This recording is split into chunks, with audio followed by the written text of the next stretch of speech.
예루살렘 도심에서 좀 벗어난 곳에 7동의 베이지색 건물들이 이루어진 이스라엘에서 굉장히 귀하게 여기는 한 장소가 있습니다.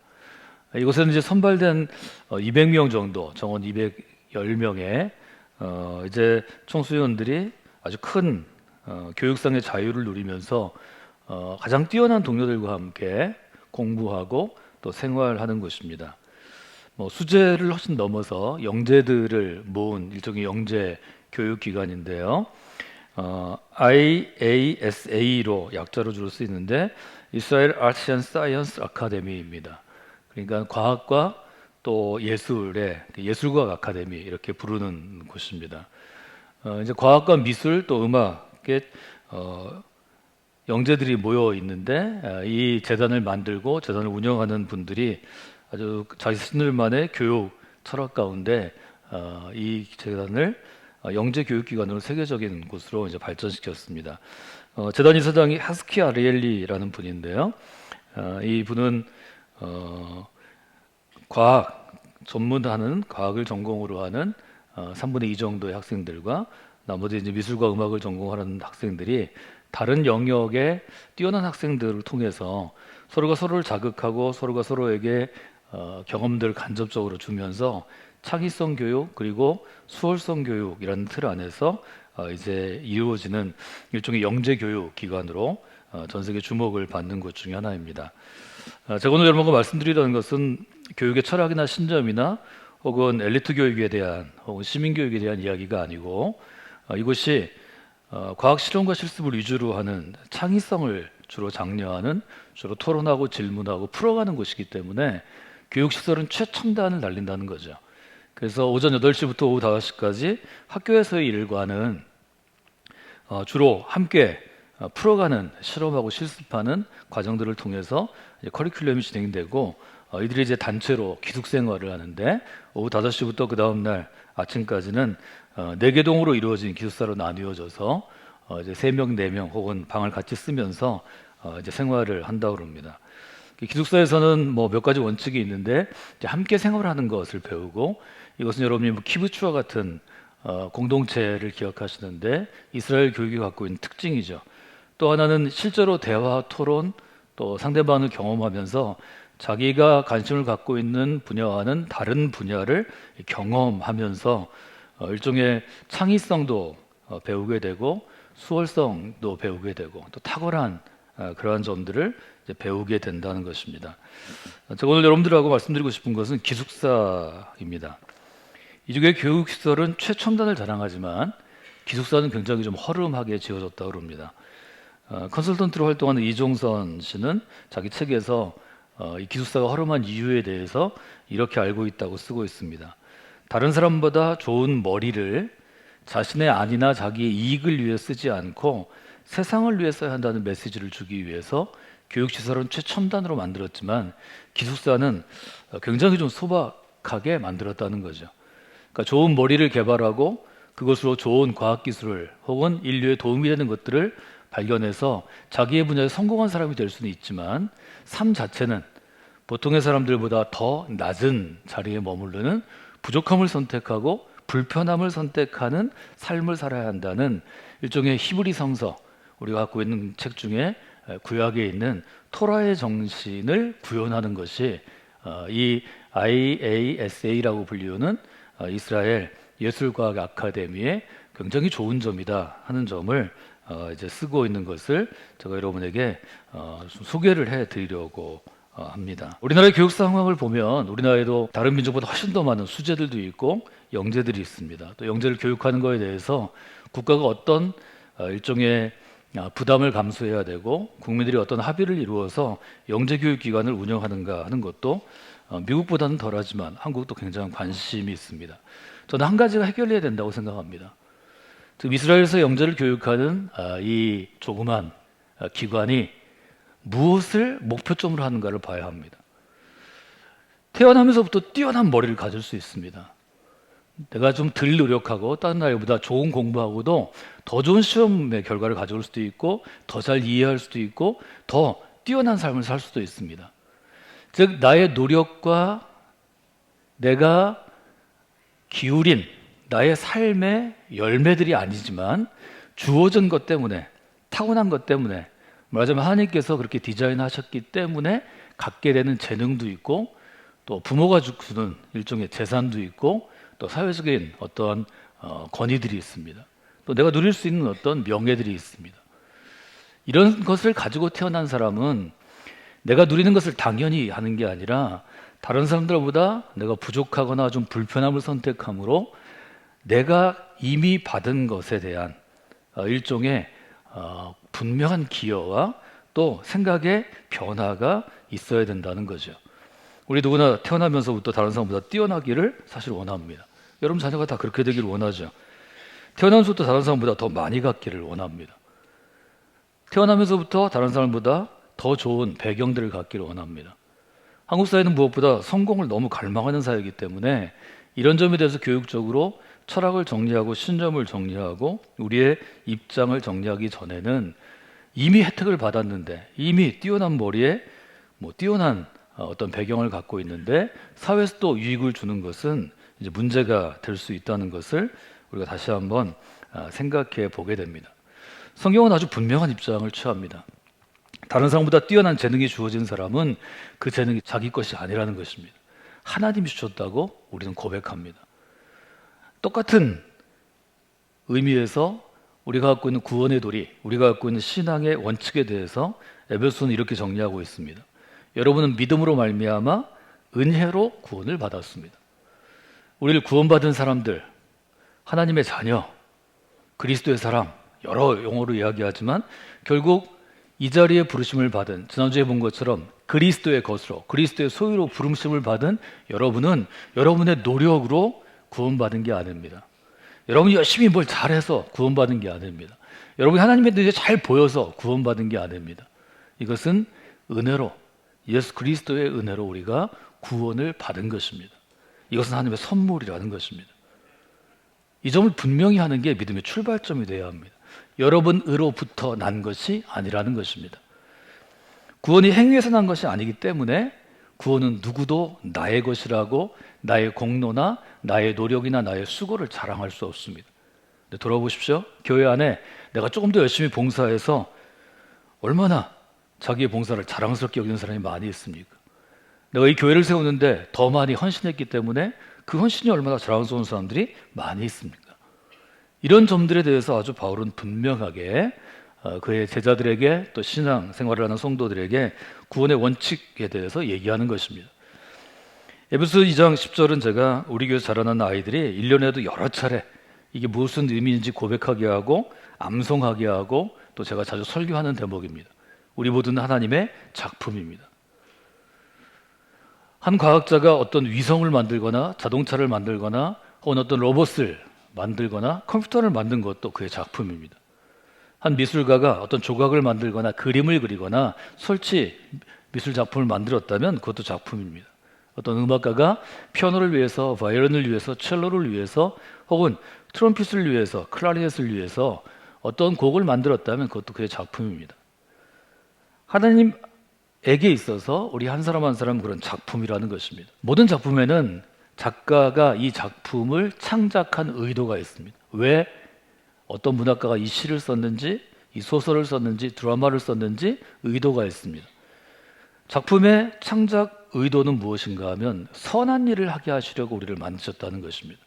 여러분이 그래서 하나님의 뜻대로 이 세상에서 가장 빛나게 사는 방법은 선한 일에 쓰임받는 것입니다. 선한 일을 하시는 것입니다. 하나님께서 그리스도 안에서 우리를 만드신 이유는 선한 일 때문에 만드셨습니다. 여러분의 삶이 선한 일에 쓰임받는 분들이 되시기를 바랍니다. 하나님은 여러분을 선한 일을 하게 하시려고 부르셔서 교회 안에 한 사람의 성도로 불러주시고 여러분에게 직업도 주시고 일도 하게 하시고 여러분의 삶을 주셨는데 여러분이 계획하고 뜻하고 쓰임받는 모든 일이 세상을 더 악하게 만드는 것이라면 하나님은 여러분을 패하실 수 있습니다. 그것은 의도가 아니기 때문입니다. 훌륭한 도공은 도자기를 지은 다음에 자기의 의도대로 나오지 않으면 도자기를 깨뜨린다고 우리는 배우기도 하고 다큐멘터리 실제로 보기도 합니다.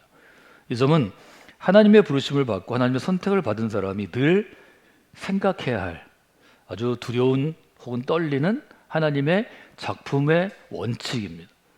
그 원칙들을 알려주는 게 신앙교육입니다. 2023년 여름에 우리가 아이들과 하는 것은 아이들이 예수 잘 믿고 아주 한국 사회가 얘기하는 돈도 많이 벌고 보암직도 하고 명예도 가진 성공한 사람이 되는 것을 위해 기도해라, 이걸 가르치는 게 아닙니다. 신앙교육의 목적은 하나님이 우리를 왜 그리스도인으로 부르시고 선택하시고 어떻게 살기를 원하시는가를 함께 나누는 것입니다. 믿음이 없으면 받아들이지 못할 것입니다. 그러나 하나님이 도와주시면, 믿음 주시면 받아들일 수 있는 것입니다. 믿음이 있어도 거부할 수 있습니다. 그러나 진짜로 믿음이 있는 사람이 여기에 반응하면 미래를 바꾸는 놀라운 역사가 한 사람의 인생 가운데, 한 교회 공동체 가운데, 한 기관 가운데 일어날 수 있는 것입니다.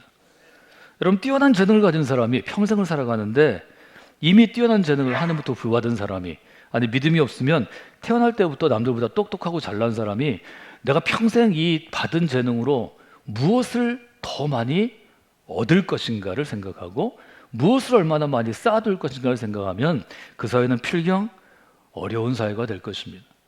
세상에 영향을 준 사람들은 모두 자기 분야에 성공한 사람들입니다. 남들보다 머리가 뛰어나든지 건강이 뛰어나든지 아니면 조직력이 뛰어나든지 아니면 운이 좋든지 뭐든지 성공한 사람들입니다. 성공한 사람들은 성공에 필요한 힘을 갖고 있는 것입니다.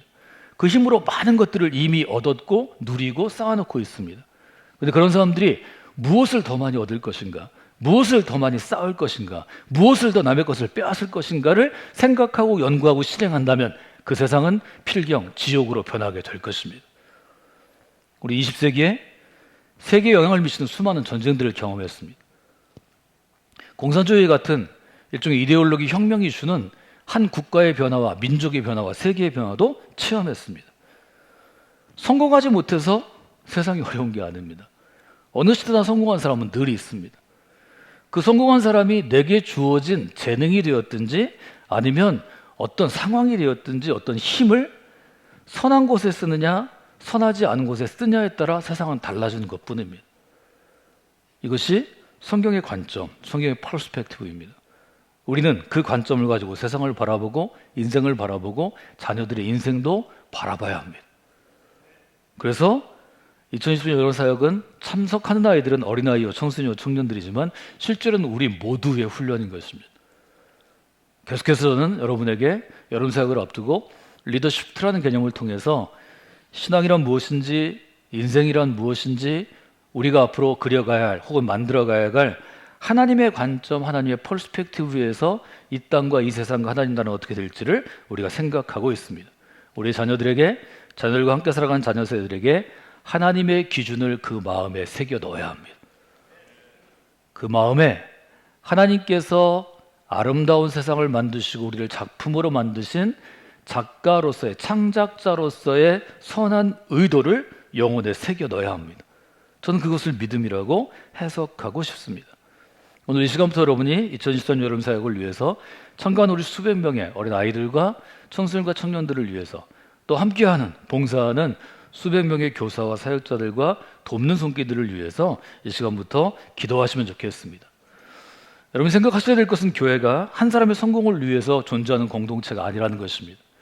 내가 예수님을 믿고 하나님의 파워를 받아서 성령의 능력으로 이 땅에 성공하는 사람이 되리라, 이런 생각으로 교회에 들어온 사람이 물론 어느 시대나 있습니다. 지금도 있고 우리 안에도 있을 것입니다. 그러나 한 사람의 성공을 위해서 돕는 공동체라면 하나님이 교회를 세우시지 않았을 것입니다. 그것은 교회를 세운 목적이 아닙니다. 교회는 하나님의 뜻대로 하나님의 의도대로 인도함을 받는 공동체입니다. 교회는 이 땅에 어떤 사람이든 그리스도의 소유로 삼으신 사람들을 부르시는 것이고, 그리스도께서 선택하시고 불러주신 삶이 선한 일을 할 수 있도록 준비시키는 공동체입니다. 성강교회에서 여러분들이 선한 일을 할 수 있도록 준비된 인생이 되시기를 바랍니다. 그리고 선한 일에 쓰임 받도록 동기를 부여하고 목표점을 주고 잘할 때 우리가 칭찬해주고 격려해주고 그의 삶을 축복하는 공동체입니다. 성강교회는 이 교회의 원칙과 그리스도를 통해 세우신 교회의 아주 분명한 기준 가운데 서기 위해서 애쓰고 몸부림치는 공동체입니다. 여러분이 그 가운데서 교회는 어떤 것인지, 그리스도인은 어떤 것인지, 그리스도인은 어떻게 살아가야 하는지를 배우고 훈련하는 공동체로 가꾸어 나가셔야 합니다. 부모 세대들이 제대로 그리스도인으로 살기 위해서, 정말 하나님께서 원하시는 교회 공동체를 이루기 위해서 주님께서 꿈꾸셨던 그 아름다운 하나님의 나라를 위해서 애쓰고 수고하고 몸부림칠 때 자녀들이 그것을 뒤에서 바라보며 배워가는 것입니다. 말로는 세상을 구할 수 있습니다. 말로는 세상에 제일 아름다운 사람이 될 수 있습니다. 글로는 세상을 여러 번 지었다가 부셨다가 할 수 있습니다. 그러나 우리의 삶의 실제가 그런 것은 아닙니다. 저는 사람을 볼 때 두 가지의 질문이 있다고 생각합니다. 세상에 성공하기 원하는 사람은 이렇게 질문합니다. 내가 이 일을 해서 얻을 수 있는 게 무엇입니까? 이렇게 물어봅니다. 여러분 누구를 만날 때 그렇게 하시지 않나요? 저는 이런 사람들을 특권에 관심 있는 사람들, 이익에 관심 있는 사람들이라고 얘기하고 싶습니다. 교회 안에서도 사람은 내게 유익하면, 내게 특권이 생기고 내게 이익이 있으면 봉사팀에서 일합니다. 찬양대 가서 찬양합니다. 교회학교 와서 교사 일을 합니다. 안내팀에서 안내도 합니다. 그런데 내가 얻을 수 있는 것은 무엇인가가 삶의 전부인 사람은 내가 봉사하고 찬양하고 안내하고 하나님의 일을 하는 것에서 어떤 특권이 주어지지 않으면 금세 없어집니다. 떠나갑니다. 그 교회 사라집니다. 그 팀에서 나갑니다. 내가 열심히 봉사하고 일하고 찬양하고 뭐 하나님의 일을 하는데 내가 원하는 이익을 가져다 주지 않으면 그 사람은 떠나갑니다.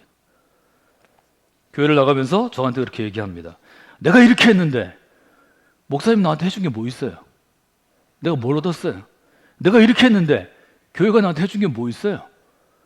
뭐 이런 분들을 자주 만나시다 보면 여러분들이 정말 신앙생활을 순전한 마음으로 하는 사람이 과연 있을까? 이런 생각을 하게 됩니다. 내가 얻을 수 있는 것은 무엇입니까? 이 질문은 예수님을 찾아왔던 수많은 무리와 백성과 제자와 제자의 어머니들이 원하던 것이었습니다. 여러분, 얻는 것을 가지고, 특권을 가지고, 이익을 가지고 자기 인생을 재단하면, 인생을 계획하면 필시 여러분은 실망하게 될 것입니다. 전도서가 얘기하는 것처럼 허무한 인생의 끝을 찾게 될 것입니다. 헛된 것을 찾게 될 것입니다. 성경은 우리에게 우리의 마음을 완전하게 변화시키라고, 쉬프트하라고 도전합니다. 우리 신앙도 쉬프트하라고 도전합니다. 우리가 살아가는 이유와 목적도 쉬프트하라고 도전합니다. 여러분이 그리스도인이 되면 내가 이미 하나님의 은혜로 그리스도인이 되고 이 자리에 이 모습으로 있는데 내가 줄 수 있는 것은 무엇인가를 고민하게 됩니다. 진정한 신앙교육, 진정한 신앙훈련, 진정한 신앙의 성숙은 내가 얻을 수 있는 것은 무엇인가를 가지고 어떤 자기의 요구, 니드를 가지고 갔던 사람들이 이제는 내가 줄 수 있는 것이 무엇인지를 고민하기 시작하고 자기의 손을 펴서 주기 시작할 때 일어납니다. 성광기 믿음의 공동체에서 여러분이 이 분명한 변화를, 분명한 쉬프트를 경험하시는 분들이 되시기를 원합니다. 내가 얻을 수 있는 것은 무엇인가? 이것은 배우지 않아도 모든 사람이 원하는 것입니다. 그러나 내가 줄 수 있는 것은 무엇인가는 온전한 그리스도인이 될 때 가능한 것입니다. 성경은 이것을 성령의 역사라고 부릅니다. 성령께서 우리의 마음과 생각과 의지를 변화시키시는 것입니다. 그것이 우리의 삶을 변화시키고 우리의 세상을 변화시키고 사회와 국가를 변화시키고 우리의 미래를 변화시키는 것입니다. 여러분 믿음 안에서 생활하시는 분들입니다. 여러분의 자녀들의 생각, 여러분 자녀들의 마음, 여러분 자녀들의 영혼의 바른 목표점을 제시하실 수 있어야 합니다. 좀 아이가 일찍 철들어서 10대 후반부터 고민하기 시작하면 혹은 20대 청년이 되면 이 문제를 놓고 진지하게 여러 번 얘기하시고 생각하시고 나누셔야 합니다. 전도 12장은 이렇게 기록합니다. 너는 청년의 때 너의 창조주를 기억하라. 청년의 때 하나님을 기억하라는 것입니다. 공고한 날이 이르기 전에, 이 공고한 날은 야곱이 도망치다 도망칠 수 없어서 마지막으로 다시 고향 땅에 찾아온 그러한 상태와 같은 것입니다. 피곤하고 힘들고 쓰러지고 싶은 날에, 아무런 낙이 없다고 할 날에 별로 즐거운 게 없습니다. 이런 날이 오기 전에 하나님을 기억하라는 것입니다. 7절에 있는 것처럼 흙은 여전히 땅으로 돌아가고 영은 영을 주신 하나님께로 돌아가는 것입니다. 전도자는 헛되고 헛되니 모든 것이 헛되다고 우리에게 이야기하는 것입니다. 여러분이 분명히 이 점에 대한 것을 돌아보시고 그리스도인은 무엇을 얻을 수 있는가에 초점이 맞춰져 있는 인간의 눈을 하나님이 내게 주신 은혜로 풍성한 나의 삶이 무엇에 쓰임 받아서 무엇을 내어줄 수 있는가를 고민하게 합니다. 여러분에게 분명한 이런 인생과 믿음의 쉬프트가 여러분을 통해서 또 우리 자녀들을 통해서 이 여름에 있기를 주님의 이름으로 부탁을 드립니다. 한국 사회에서 성공하기를 원하는 사람이 참 많은 것 같습니다. 어떻게 하면 성공할 수 있는가를 물어보는 사람에게 저는 굉장히 간단하게 성경이 우리에게 원하는 것을 설명해 드리기를 원합니다. 두 가지를 생각하시면 좋을 것 같습니다. 사람에게는 할 수 없는 것이 있습니다. 내가 너무 하고 싶은데 재능이 모자랍니다. 너무 하고 싶은데 같이 할 사람이 모자랍니다. 너무 하고 싶은데 이것을 할 충분한 재정적 여력, 재정이 없습니다. 뭐 이러면 할 수 없는 거죠. 그런데 하고 싶지 않은 게 또 있습니다. 하고 싶지 않은 건 어떤 건가요? 내가 이걸 할 수 있는 재능이 있습니다. 내가 이걸 할 수 있는 역량과 똑똑함과 머리가 있습니다. 내가 이걸 할 수 있는 내 사람들이 있습니다.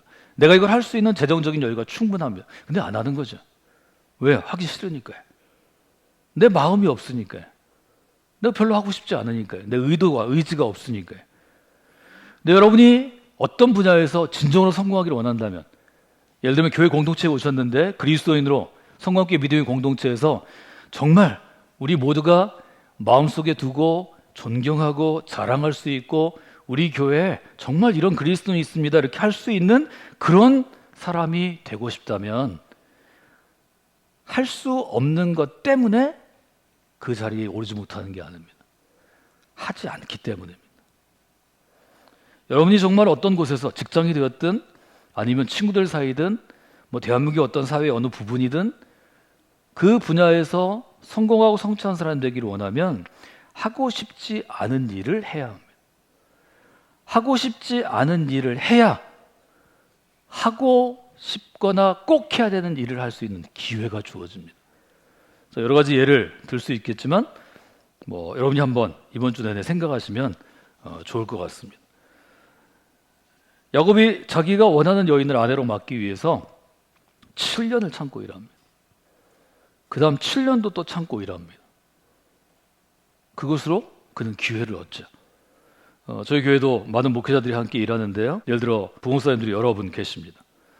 이분들이 다 젊고 자기 야망이 있고 우리 교회에서도 빛나는 자리, 자기가 하고 싶은 자리들이 있습니다. 근데 처음 와서 우리 교회에서 일하는 분들에게 제가 하고 싶은 일을 맡기지 않습니다. 제가 볼 때 이 사람이 하고 싶지 않은 일을 감당하는지를 1년이고 2년이고 3년이고 테스트합니다. 그 다음에 이 사람이 하고 싶은 일을 할 기회를 제가 제공합니다. 제가 그 기회를 줄 수 있으니까요. 업무 배치를 할 수 있으니까요. 여러분이 그 점을 잘 생각하시면 좋을 것 같습니다. 제가 아주 낡은 오래된 책에서 나온 글인데요. 이 글을 여러 번 여러 사람의 책상 앞에서 혹은 사무실에서 보게 되었습니다. 미국이 이제 식민지로 있을 때, 영국 식민지로 있을 때 초기 미국 선교사 중에 아도니람 저드슨이라는 선교사가 있었습니다. 우리나라에도 이제 이분의 생애를 적은 책이 번역되어 나왔는데요. 그가 남긴 말 중에 이런 말이 있다고 알려줍니다. 희생하지 않으면 성공할 수 없다. 당신이 희생하지 않고 성공을 거두었다면 그것은 당신의 앞에서 누군가 희생했기 때문이다.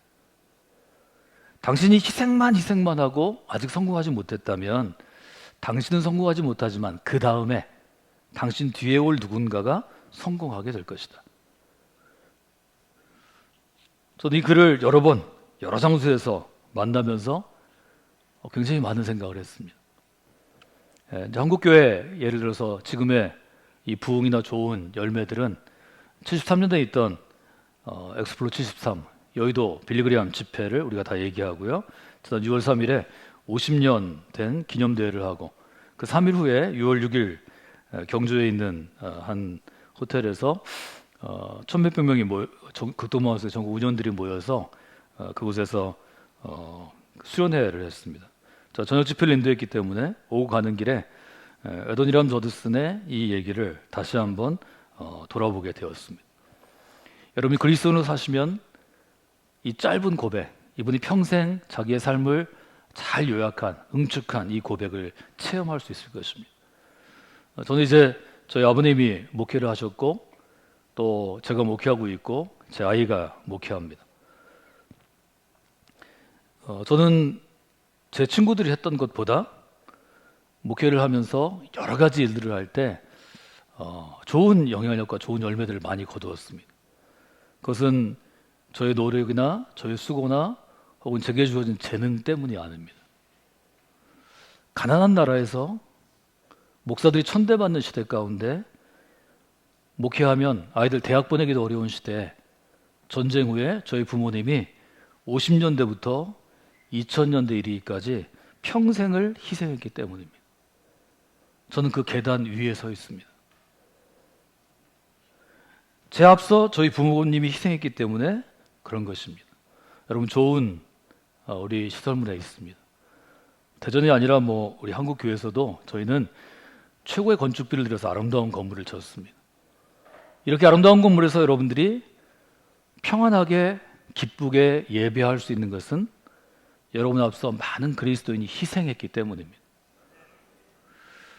더 중요한 일이 있습니다. 우리의 자녀들, 우리의 자녀 세대들이 앞으로 이제 성인이 돼서 20년, 30년 후 살아갈 시대를 기억해 보십시오. 한 2050년쯤 해볼까요? 우리 부모 세대 중에 많은 사람은 이 자리에 없겠지만 우리는 우리 앞선 부모 세대의 희생으로 평안하고 아름답게 좋은 시스템과 건물 안에서 신앙생활을 했다면 우리 아이들도 과연 그럴까요?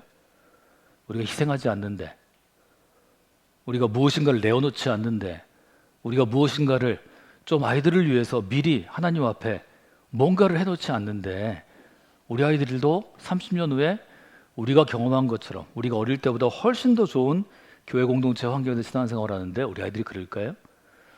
이 자리에는 우리 30대와 40대 어린아이로부터 청소년들, 겨우 청년에 이르는 혹은 50대 초반까지의 우리 성도들에게, 부모 세대에게 좀 강력하게 권고하고 도전합니다. 여러분, 희생해야 합니다.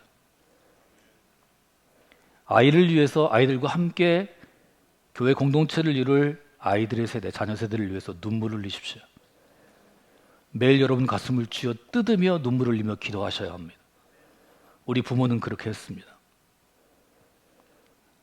아이들이 살아갈 교회를 위해서 우리 부모는 자기의 집을 팔고 자기의 전세를 넣어서 교회들을 세우고 개척하고 건축했습니다. 여러분도 여러분의 자녀들이 살아갈 시대와 그들의 인생과 그들의 삶을 위해서 그렇게 하셔야 합니다. 우리가 여기서 손을 거두면 얻을 수 있는 건 다 얻었는데 내어놓지 않으면 믿음의 역사도 거기에서 반드시 어려움에 드는 것입니다. 저는 여의도 집회에도 초등학교 때 참석했습니다. 2월 3일은 서울까지 올라갈 수가 없어서 저 유튜브로 긴 시간 동안 중계를 쭉 봤습니다. 또 저는 극동방송에 오랫동안 함께 일해온 동역한 동역자이고 또 목회자 자문위원회를 맡고 있는 자문위원회 위원장입니다. 오랜 동안 헌신했던 사람들을 경주에 가서 다시 한번 보면서 여러 가지 생각을 하게 되었습니다. 저는 우리 교회가 하나의 지역교회에 머물지 않고 한국 교회나 혹은 감리교회나 세계 교회 가운데 의미를 둔다면 아주 좋은 역할을 감당해왔고 할 수 있다고 생각합니다. 우리가 함께 읽은 로마서에 보면 바울은 그렇게 얘기합니다. 믿음이 약한 자의 약점을 담당하십시오. 여러분, 누가 약점을 담당하길 원합니까? 그런데 왜 하고 싶지 않은 일을 하게 했을까요? 여러분, 바울의 시대라고 해서 바울에게 훈련받은 사람이라고 해서 믿음이 약한 자의 약점을 담당할 수 있을까요? 여기 담당하는 거는요, 아주 짐이 되는 것, 무거운 것을 부담하는 것, 견디는 것, 참는 것. 헬라 언어가 그런 뜻을 갖고 있습니다. 하고 싶지 않은 일을 해야 되는 이유는 바울은 얘기합니다. 선을 이루고 덕을 세우기 위해서입니다. 선은 하나님께 속한 것이고 덕은 교회에 속한 것입니다. 즉 교회 공동체를 세워서 더 많은 사람들이 이곳에 와서 좋은 하나님의 말씀을 배우고 하나님의 사람이 되고 인생의 쉬프트를 경험할 수 있도록 그 일을 좀 감당하는 사람이 있어야 한다는 것입니다. 여러분이 그 일 가운데 쓰임받는 분들이 되시기를 원합니다. 여러분, 어떤 일을 우리가 열심히 하는 이유는 뭔가요? 나를 기쁘게 하기 위해서입니다. 내가 이런 일을 했잖아. 제가 만나면 그런 사람들이 참 많습니다. 내가 이런 사람이잖아요. 내가 이런 일을 했잖아요. 내가 이렇잖아요. 얼마나 자기의 기쁨이 있는지 모릅니다. 듣는 우리에게도 기쁨이 있습니까? 다른 사람을 기쁘게 하는 게 쉬운 일이 아닙니다. 근데 왜 바울은 교회 안에 믿음이 강한 사람이 다른 사람을 기쁘게 해야 된다고 얘기할까요? 3절에 보면 그리스도께서도 자기를 기쁘게 하지 아니하셨나니 라고 쓰여 있습니다. 아마 바울은 그것을 배운 것 같습니다. 바울은 자기 자랑이 많은 사람이었습니다. 자랑할 거리가 너무 많죠. 바울은 영재였습니다. 제가 이스라엘 예술가 아카데미에 있는데 거기 등이 끼일 만한 영재였습니다. 바울은 열정 있는 사람이었습니다. 그런데 자기의 뛰어남과 열정과 자기를 기쁘게 하는 무엇으로는 교회가 세워지지 않았습니다. 이것들을 포기하고 나보다 믿음 약한 사람의 약점을 내가 등에 지고 그를 기쁘게 하고 주님을 기쁘게 했을 때 교회가 세워진 것을 바울은 경험하게 됐습니다. 그래서 저는 이렇게 여러분들이 마무리하면 좋을 것 같습니다. 교회 공동체 안에서 칭찬받는 그리스도인 혹은 주님이 볼 때 아유 그래 너 있어서 다행이다 인정받는 그리스도이기를 원한다면 하고 싶지 않은 일을 감당해야 합니다. 여러분 그런 여름이 되시기를 원합니다. 할 수 있으면 이렇게 여러분이 결심하시면 좋을 것 같습니다. 저를 따라서 하실까요? 교회 공동체 안에서 다른 분들이 하기 싫어하는 일을 제가 먼저 하겠습니다. 여러분들이 그런 분들이 되시면 좋겠습니다. 로마서 15장 1절로부터 13절에 있는 단락을 저더러 요약하라고 그런다면 저는 이렇게 요약할 것 같습니다. 교회 공동체 안에는 다른 사람들이 하기 싫어하는 일을 먼저 감당하는 분들이 반드시 있어야 합니다. 바로 여러분이 그런 분들이 되시고 여러분의 자녀들이 그런 인생을 살아가도록 하나님께 간구하십시오.